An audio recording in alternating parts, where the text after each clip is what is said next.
Hello, ladies and gentlemen. I am O'Brien McMahon, and this is People Business.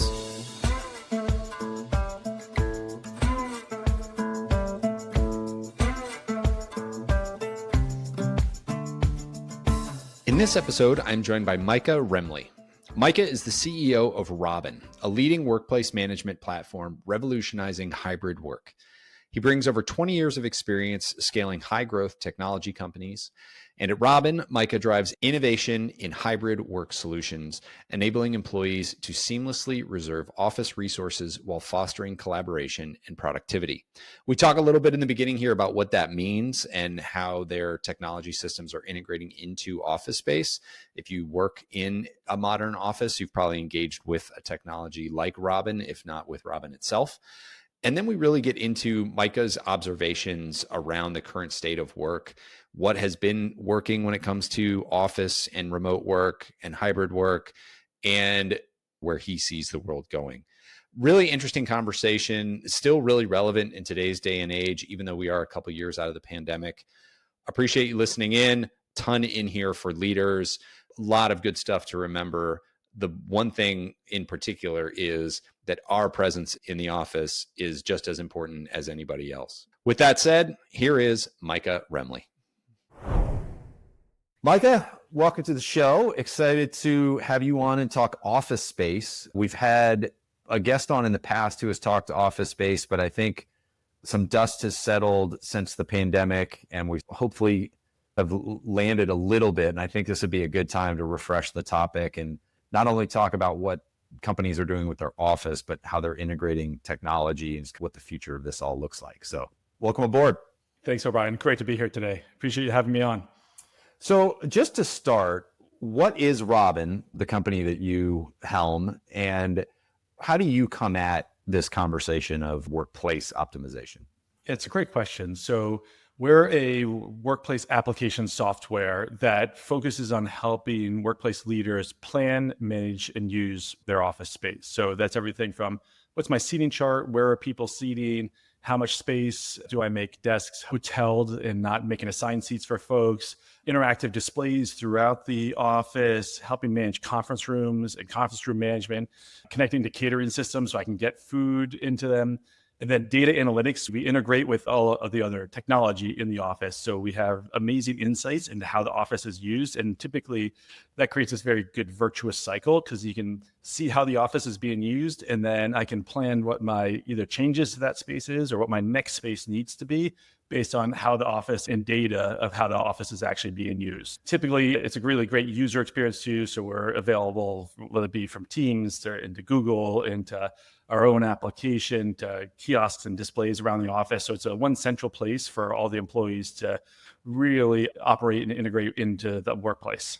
Got it. So if anyone's ever walked into a conference room and on the outside, it's got that little screen to reserve it, or you have to log in and reserve it, or if you've ever gone in and tapped to join a meeting, like that's essentially what you guys are providing. Exactly right. It's a good bet that we might be the software behind it powering all that. Got it. The catering one caught me off guard. That seemed interesting. Yeah. So to be clear, we're not doing the catering ourselves, but when you think about planning, especially as we've moved, and we're going to talk about the future of the workplace and what role it plays in organizations, especially in this remote hybrid work world, one of the big things is it's a gathering place. And it's gathering people together, often for team meetings, or very importantly, in many businesses, client visits, partner visits. Like the office is really, you're doing your heads down work at home, you're doing your focus time at home, but in person, obviously the intentionality around the office is really driven more around shared experiences and getting teams together or together with partners and clients and everything. Food is a really important piece of that. The one thing that we've seen since the pandemic, not surprisingly, in our personal lives, we spend a lot of time gathering around food. Guess what? In the workplace, food works to help people gather too. When you think about booking a conference room, the two things that often go with that is you might have guests. So for us, login visitors and able to integrate to log visitors. And then the other piece is often food is a part of that. Right when I go into Outlook to book a conference room with Robin, I can add visitors and I can add catering to that request and never have to leave my Outlook request in doing that. Interesting. So this is like way more in the weeds than anyone is going to care about, but I'm curious, and it's my show, so I get to ask what I want. So is it like do people load in the catering vendors that they go to and you actually choose the food there? Or is it flagging an office services person to be like, we need catering for this many people? Yeah, your office manager actually loads in the catering vendors and the food items and the cost, and bill back to your department and everything, and do it right from there. So you can choose, I want 6 hamburgers and 3 veggie burgers and everything else, Wow. 9 sodas, and order them right from there. And then it basically creates a ticket that then goes to the catering vendor or whoever is doing the fulfillment in the office. And then allows them to keep track of all of that on the back end. That's cool. Think about the I thought that pain. was cool. So Oh, God. Yeah, no, for sure. what we're trying to do is remove the friction. Right now, it's all right, if I want to have a meeting in my office, what I have to do is typically I've got to book a room someplace, make sure it's the right room. And then typically I got to reach out to somebody else to say, all right, I got to get some visitors that are going to come into the office for this. If I need any special IT or AV, I've got to reach out to somebody else to get that set up. And if I want food, I got to figure out who I'm going to order it from. I got to go to that site. I got to order it, everything else. I got to make sure the front desk person is aware that I'm going to have food coming. So think about all of that. So how likely am I going to have that team meeting that I really need to have if I have to do all of that work? So what we're trying to do is remove all that friction and make it super easy. And then this is going to be our whole thing, is how do we make the office actually work? We know there's lots of friction around the workplace still. So we're using technology to make it much easier to actually use the office to accomplish your work goals. Yeah. There's another element to this too, which is facilitating a good meeting is a skill. Yep. And part of that is the setup, and it is what food do you bring in, and is it set up the right way, and have you asked about dietary restrictions? And there's just a bunch of setup stuff that goes into creating a good experience for the person who's coming in, whether that's your team or a client.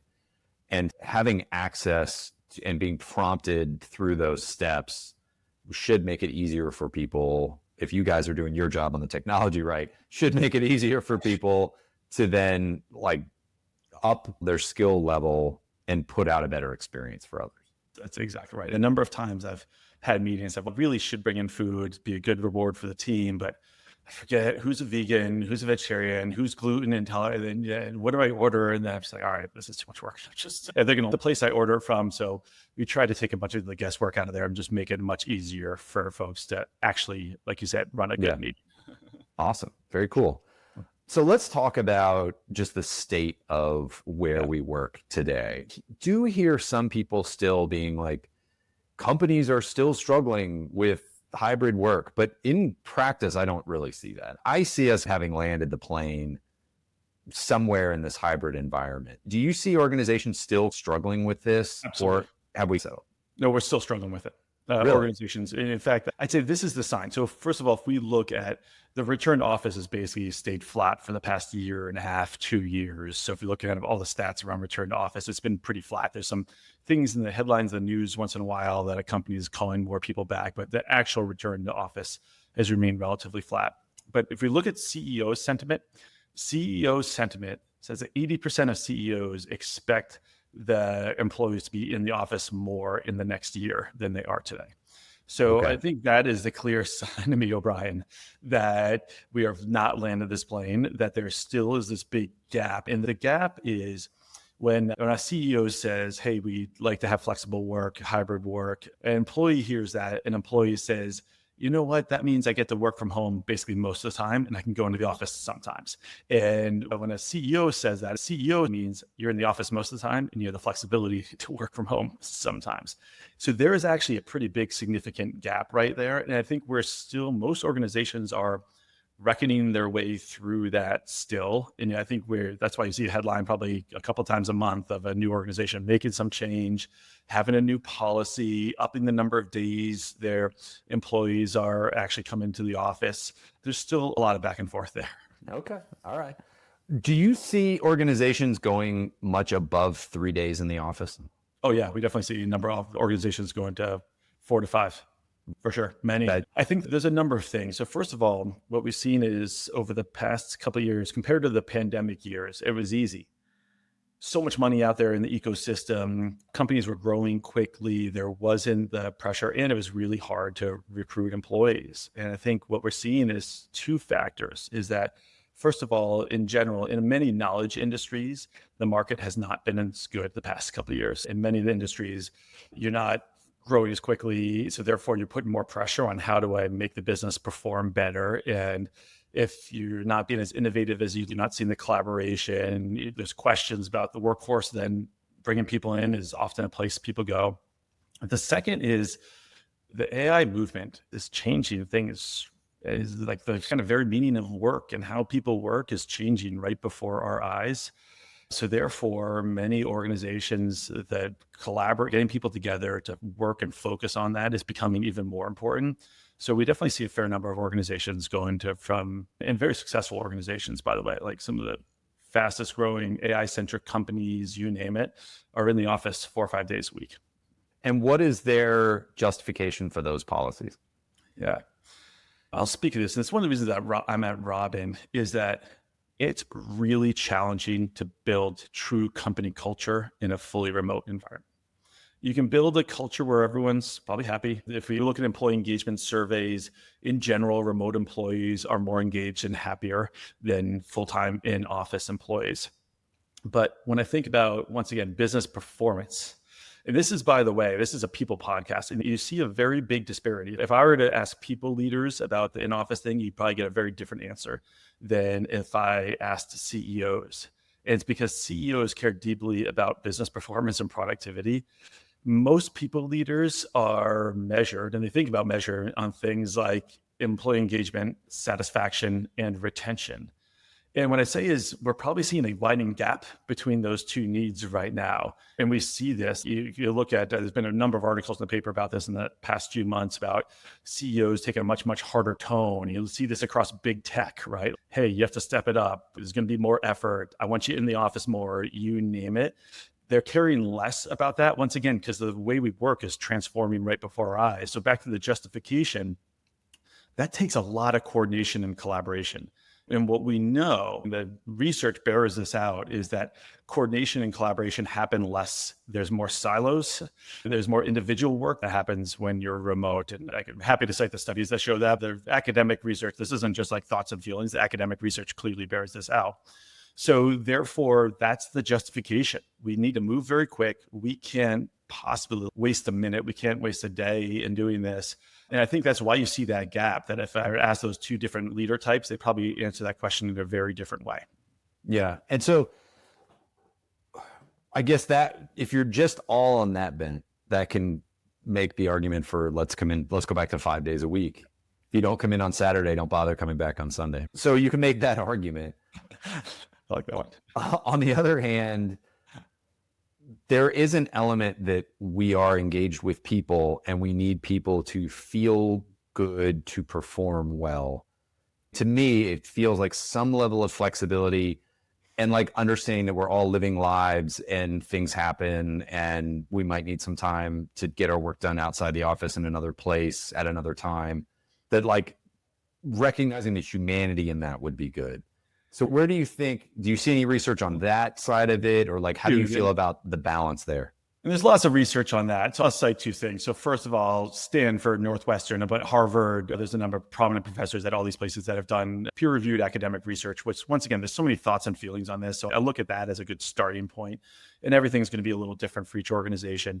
They pretty much come very clearly and say for the balance of both productivity and making sure the employees happy and able to take care of stuff at home, balance, saving commute time and everything, that about half the time in the office is really the right thing. So 2 to 3 days a week in the office is the right thing. And there's some variability around that.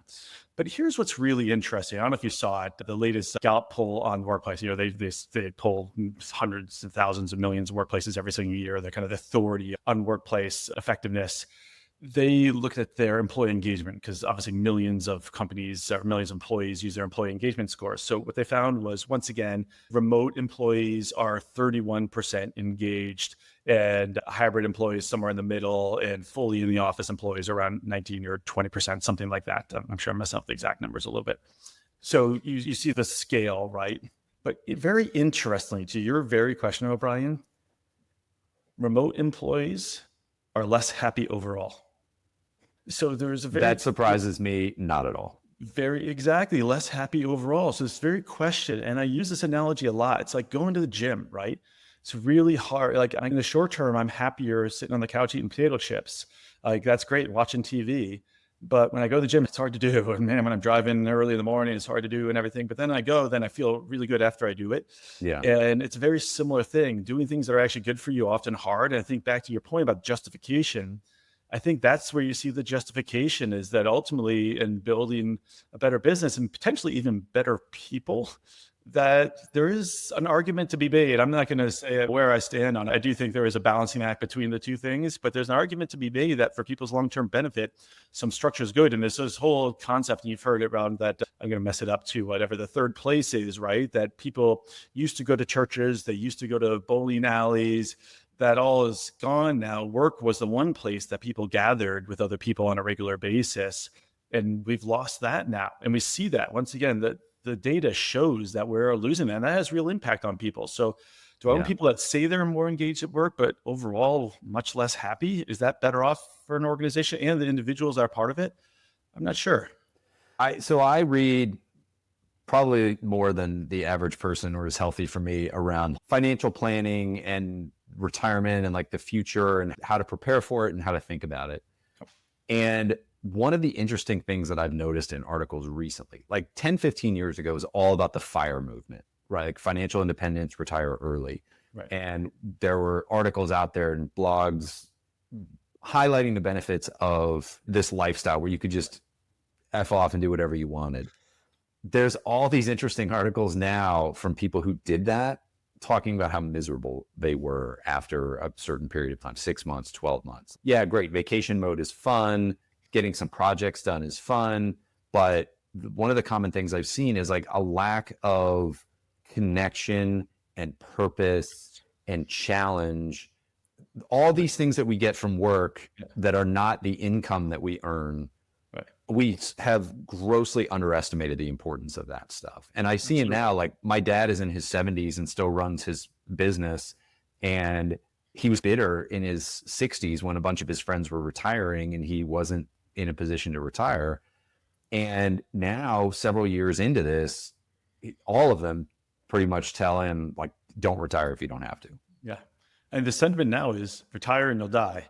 You better have a second act. And what is that second act? So you might want to slow down all of some things that are benefits there, but you better have the second act, to your point, of having community, of having purpose. Those are all so important. That engagement is so important for longevity, for happiness, for all the things that you discussed. And it's not just retirement. It's like, that's the point of being in the office now. And so there are these benefits. The other thing, sorry for this little rant, but like the other thing is humans are terrible at doing things that are good for us.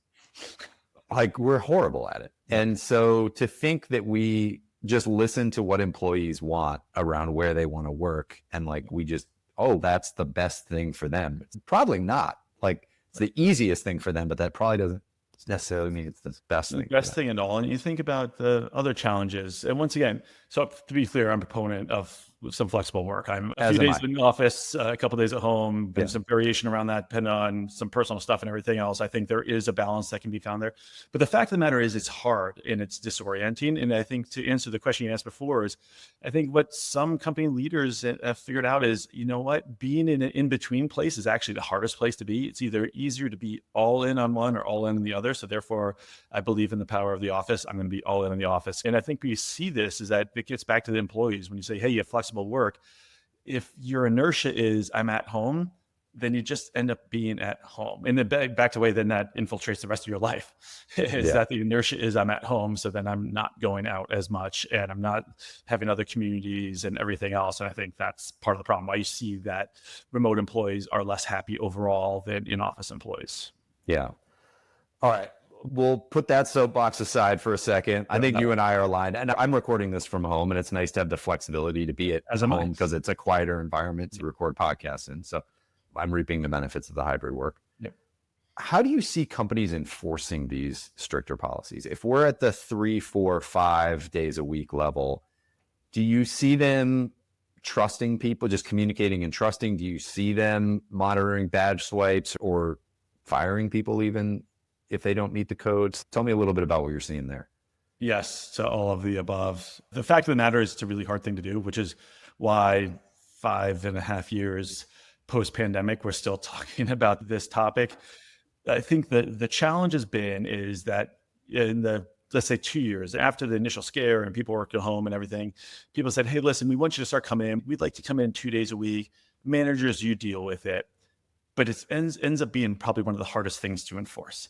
And the managers you deal with the thing just didn't work out at all. The managers were not equipped to deal, individual managers not equipped. So they just defaulted to be, hey, employees, do what you want. I don't really care. I'd rather work from home myself. And this is the problem, is that a lot of mid-career and later career people would rather work from home themselves. So you're not seeing this enforcement, even though Gen Z is definitely showing that they'd rather be in the office more than some of those other generations. So you're seeing certainly a generational gap develop across all of these things. So from an enforcement standpoint, we're seeing people coming down harder in enforcement. Typically, there is some discretion there, though. What I've seen is something like performance reviews, people that are hitting their quota. That's a really interesting one for people in sales positions. You're in the office 5 days a week. You can get it to 4 if you're hitting your quota on any given month or week. So earn flexibility around it, which I think a lot of companies are doing something with other positions too, which is, hey, if you're showing me that you really are a superstar employee, I'll give you more flexibility around it. This is one of the challenges around it, which is that's how the office was pre-2019 or pre-2020. So 2019 earlier, it was people often, especially in any knowledge industry, had some flexibility, but your default was I was in the office most of the time. And I think all the stuff we're seeing is the problem is that the default turned, I'm in the home most of the time. And people are trying to switch it back, but without a hard, like, you got to be in here 4 days a week, because ultimately, that's not what they're aiming for, but they want the default to be back in the office. So that's why we're in the middle of the throes of that transition still. We are very much in the throes of that. I think that's why we're seeing things like badge swipes. We're seeing other things, email activity, connecting to servers. That's definitely a big one is, hey, where's your IP address? Are you on my company servers? Because things like coffee badging have come up. But it's a real problem, I think. What's coffee badging? Like you literally just go in for a cup of coffee and then go home? Yeah. So I've badged in, then I leave. Some people just suck. Yeah. Pre-2020, did I care how many bother?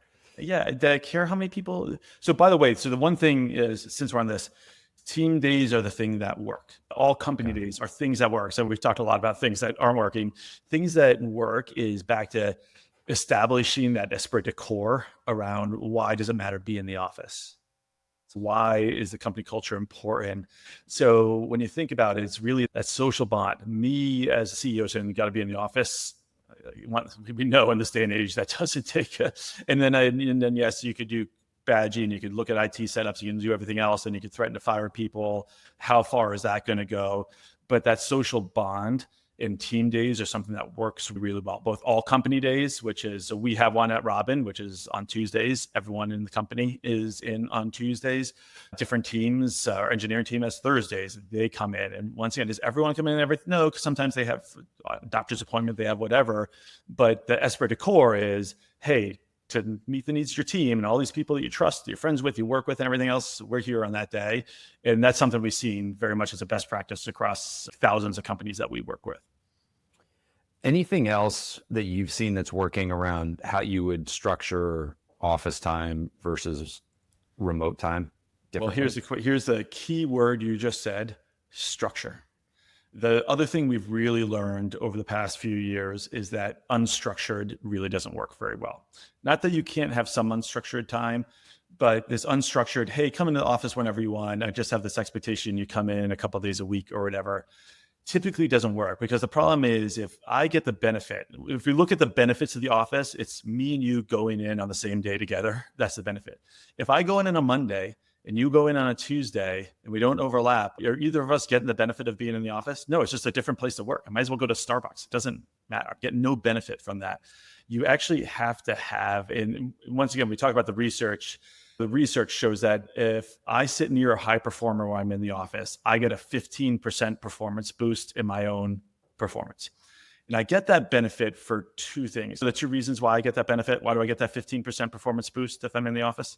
I'm going to guess because you see it modeled. High performance modeled would be one. Performance model, two ways. So first of all, I hear how you're doing calls. I might have you asking questions to you ad hoc about how you're coding, whatever the role is. So that's the first thing.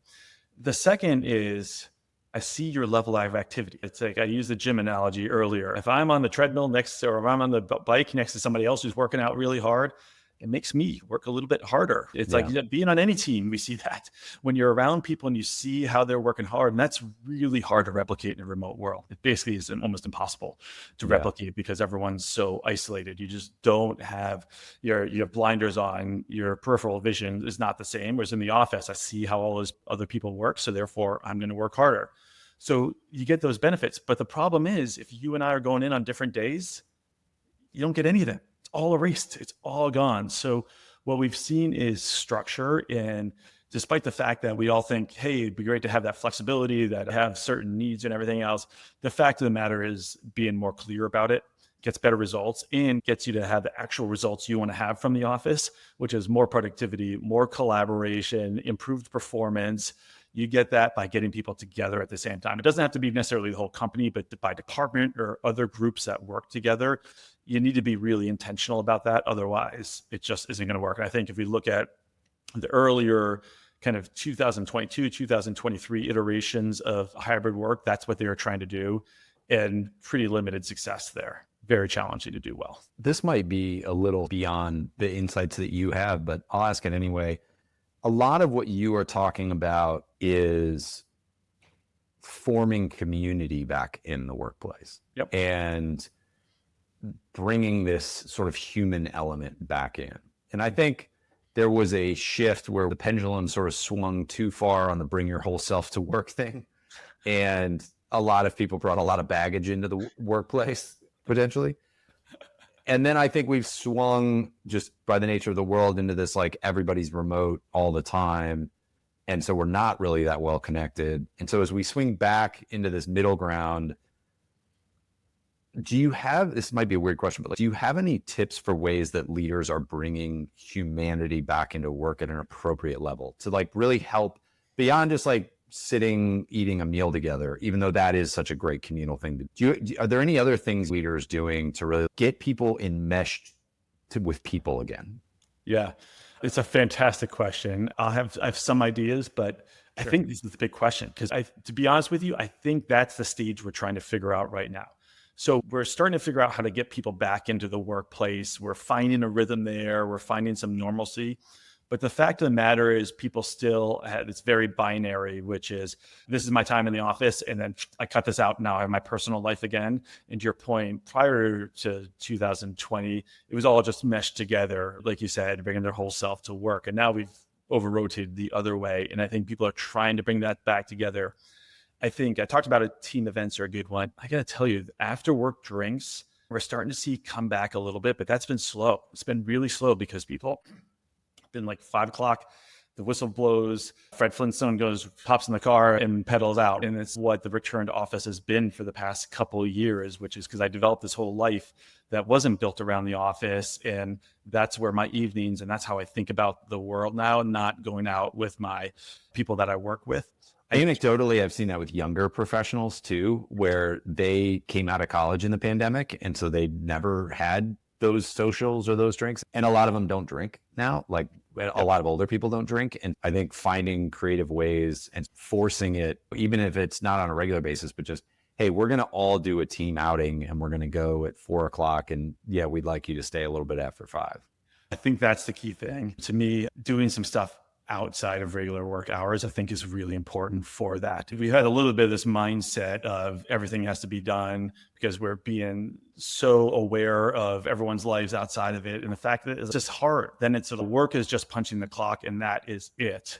There's nothing outside of that. And that's not what fulfilling work should be at all. Yeah. And I think you and I are both in the place where work should be fulfilling for people. So if you just want to go and punch the clock, that's great. But maybe like, my company is not the right company for you. I can tell you that. I want people that want fulfilling work, and that should never be about just punching the clock. Yeah. Some of the best things that I've ever done with my coworkers were either at my house or at their house. Yeah.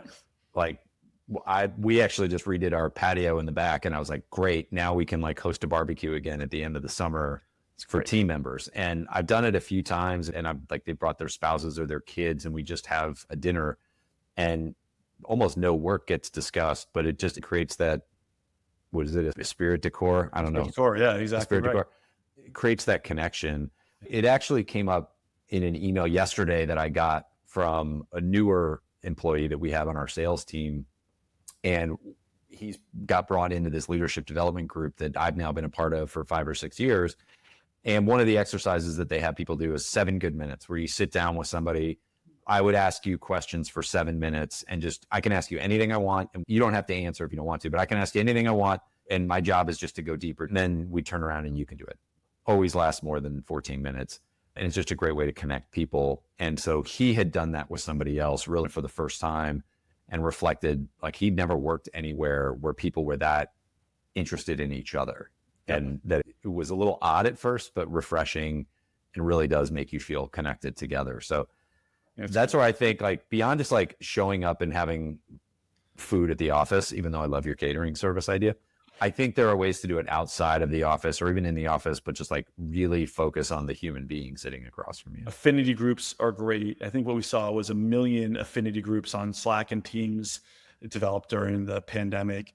Most of them died off, I think, as some of them. So how do you bring that affinity group concept to the workplace? I think that's really important, whether it be, it shouldn't all be around alcohol, but whatever it might be, like whether you have people that go and play softball afterwards, or we have a book club that's really active, and we have a group that's really into games, board games.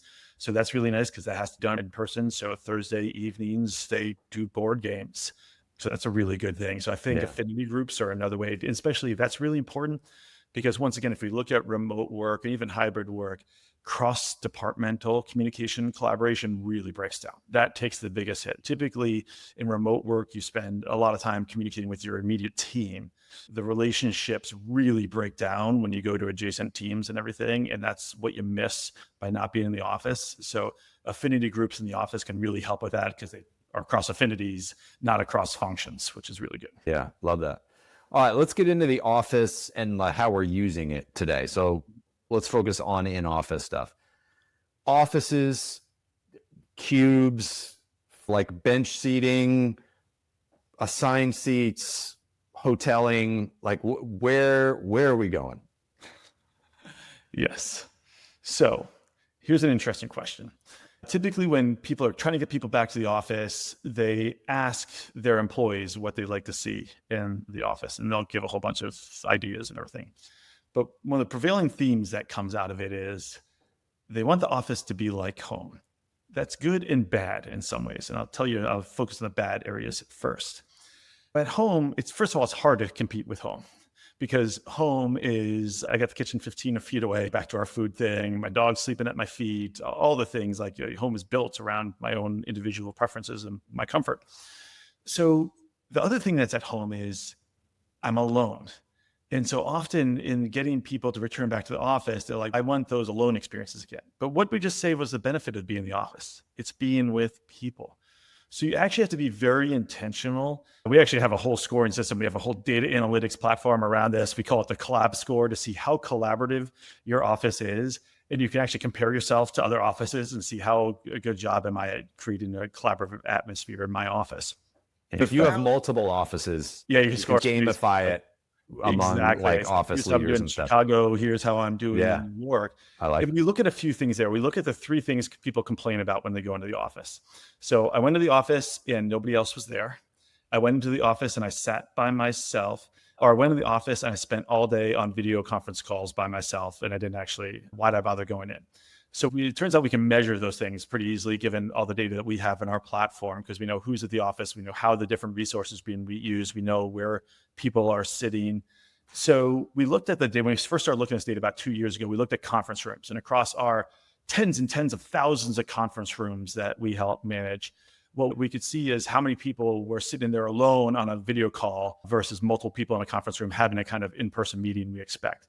What do you think the percentage of conference rooms? This is conference room where I actually booked a conference room with AV equipment and everything in it. What percentage of meetings, this is 2 years ago, were just one person sitting in the room in a video conference call?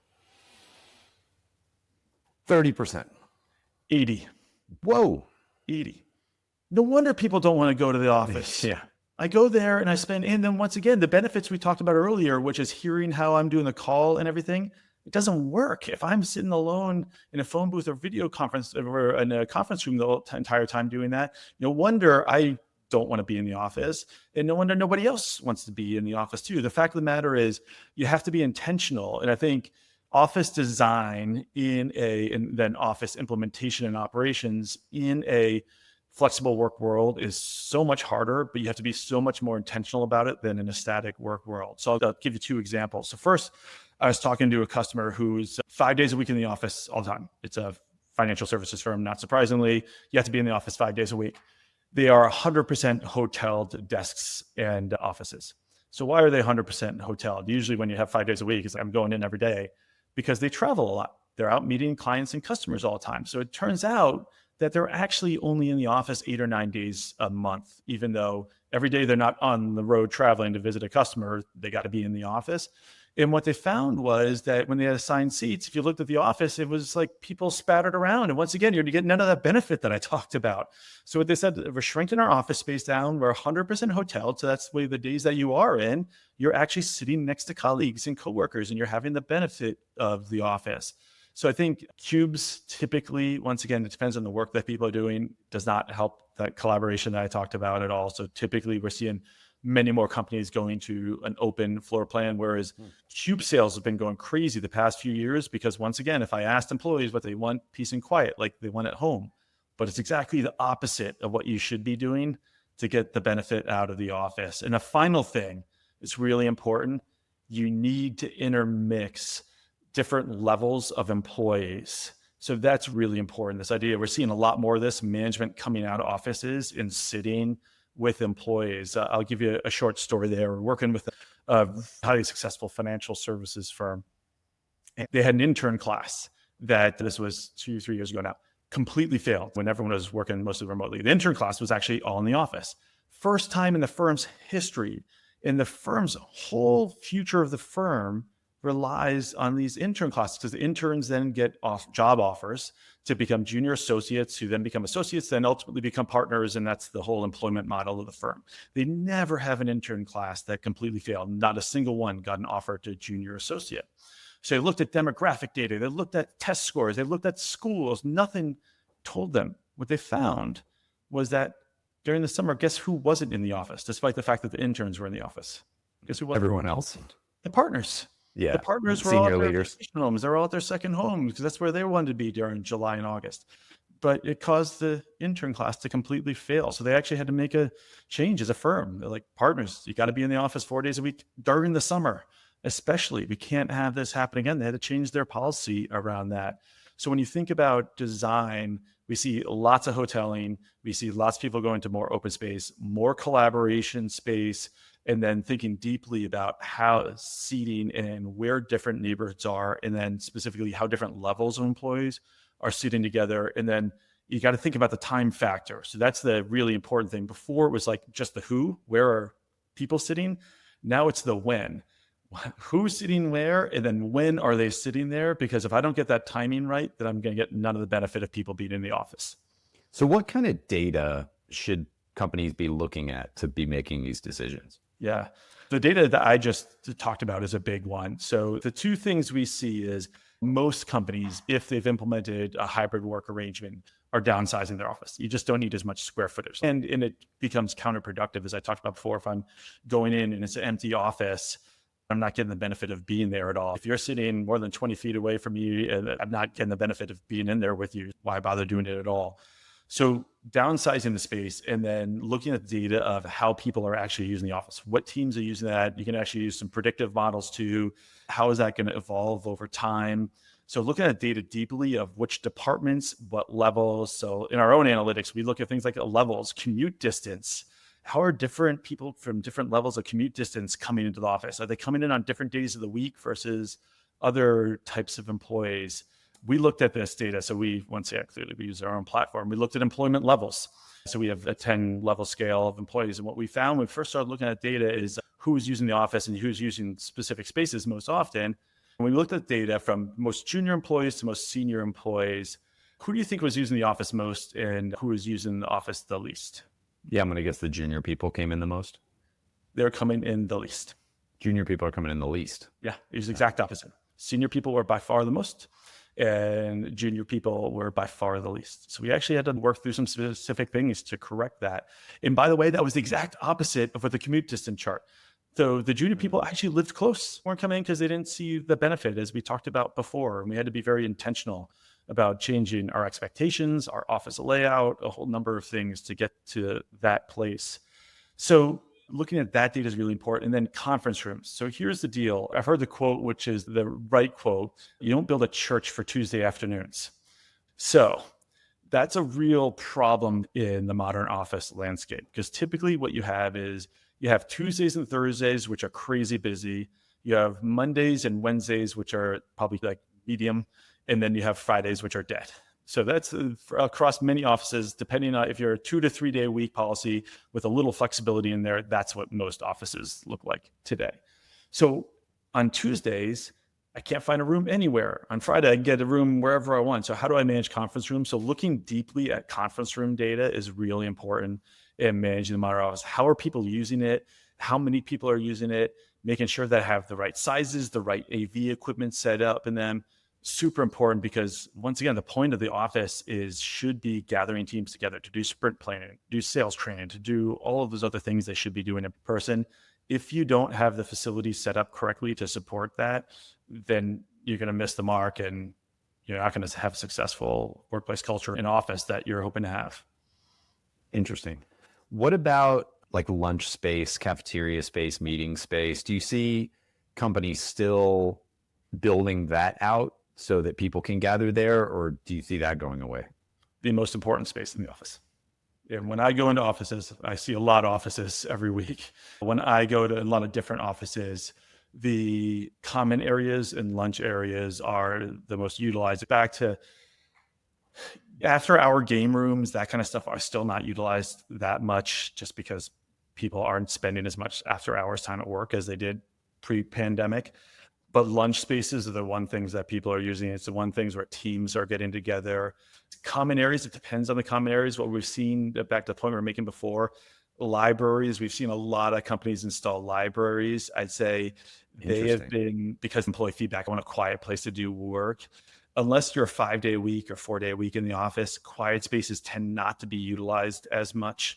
But it depends on team. Sales teams basically never use them. Engineering teams do use them sometimes. Actually, what I'm saying is probably a little bit team based.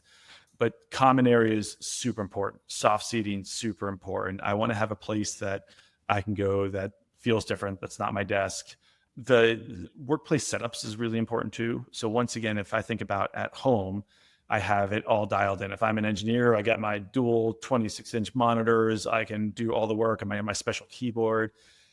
So once again, when we think about workplace setup, hey, I might need that to do the same thing at the office. If I don't, then I'm not going to be as effective. So making sure you overcome any of those hurdles is really important. But common spaces, so important. By far, it's the one place, just anecdotally, as I go into our offices, it's the one place that actually is bringing people together.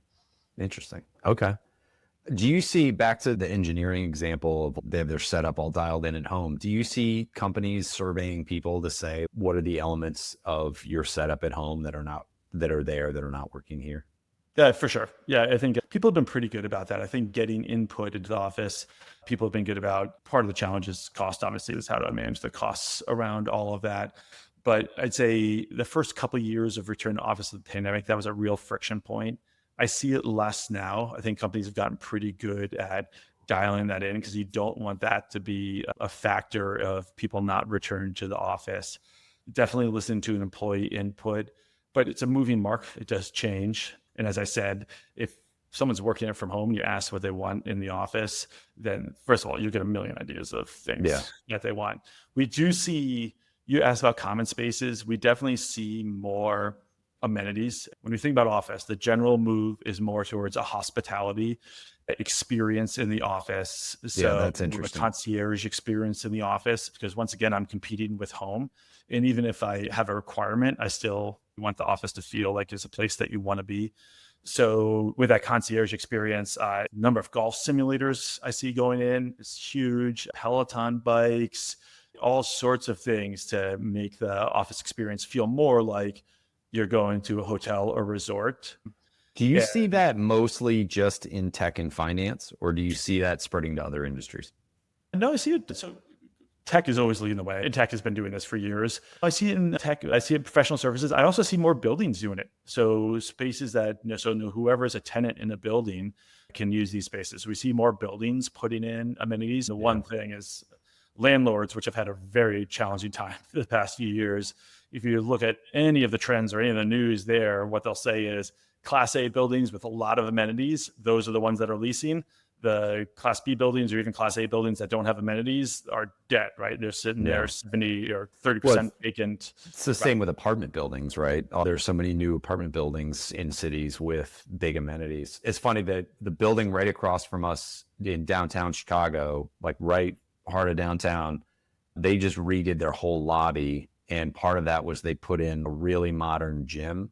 And it used to be a restaurant right there. And it had this little kind of weird seating area off to the side, and they turned that into a pickleball court, just like right off a main downtown street in urban Chicago. It's like odd. It's a little tight. It's in a cage, but like they threw pickleball in there.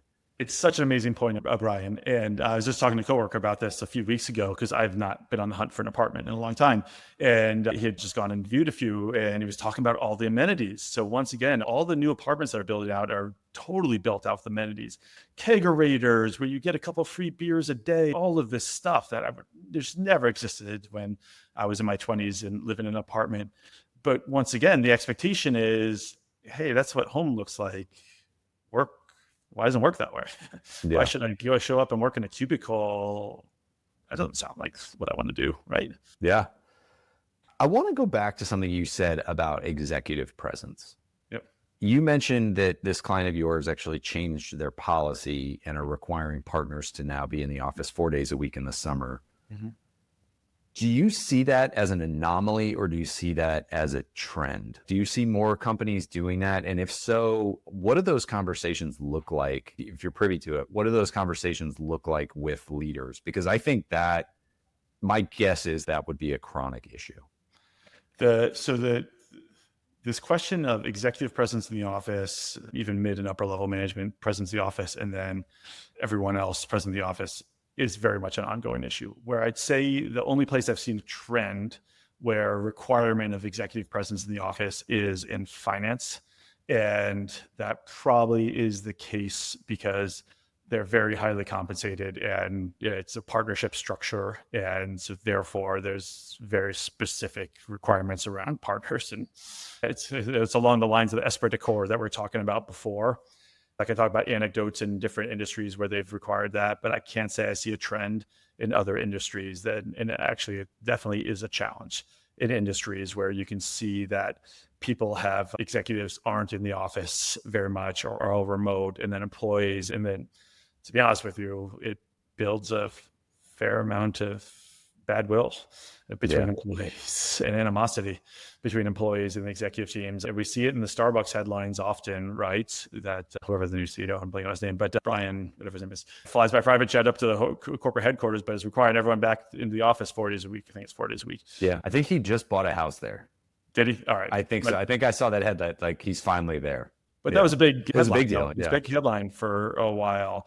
So it's something for folks to be careful about. I got to tell you, when I go and tour offices, and I tore off really beautiful space that people have spent a lot of money on, that there aren't many employees using, certainly not fully utilized. Almost always when I walk down exec row is also empty. And I can't think that's just a correlation. I think there's got to be some causality there too. Yeah, no, that's great. And it's the downside too is there's this, back to when we think about lack of engagement between in-office employees versus remote employees, and this whole discussion, I think part of it is this reflection of do as I say, not as I do.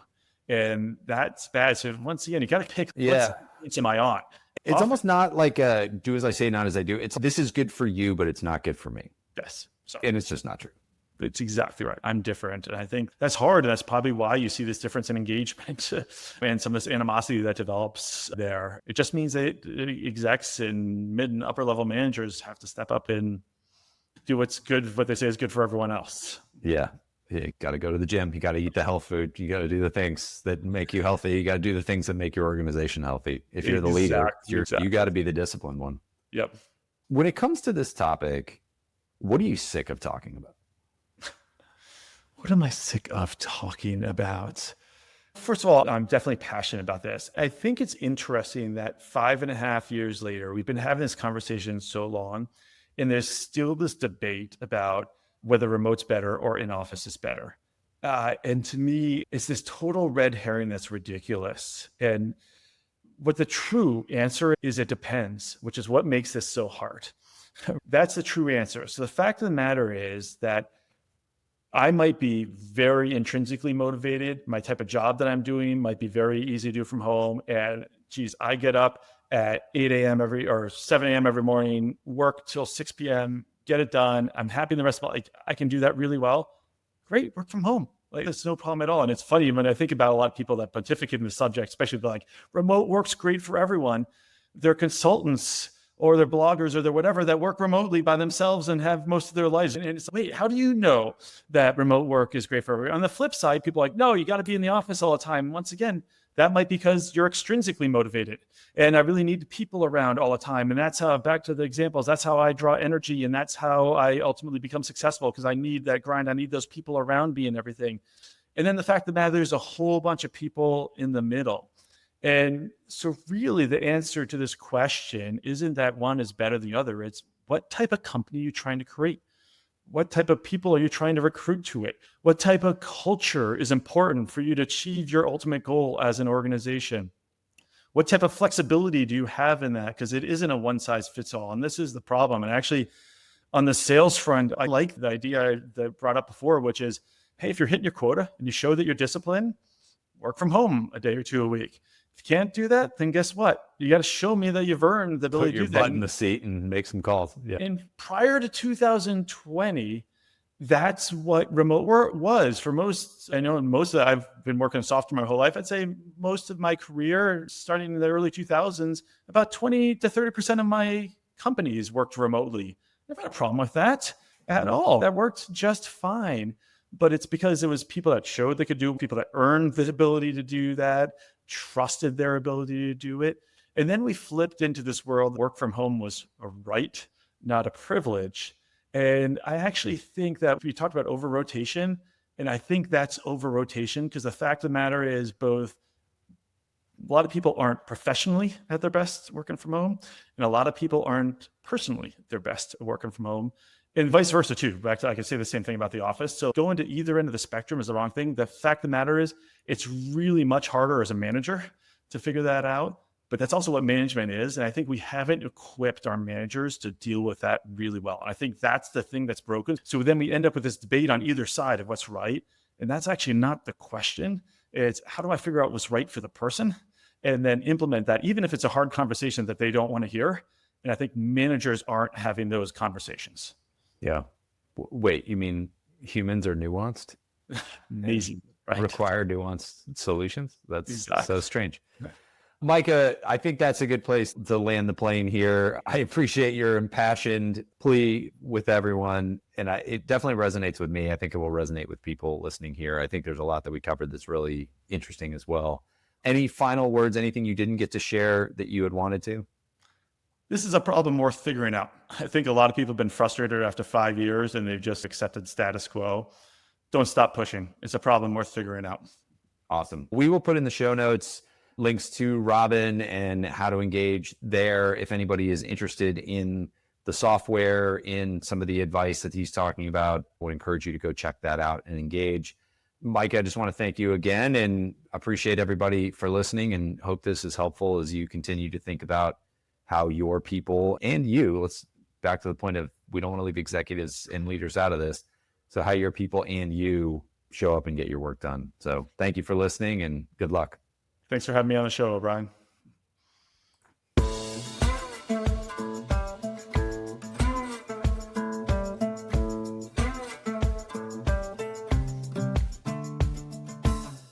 Hey folks, one last thing before you go. If you enjoyed the episode, make sure to hit subscribe so you can stay up to date with future guests. That's it. Thanks for coming. Go make the most of your business and the people in it.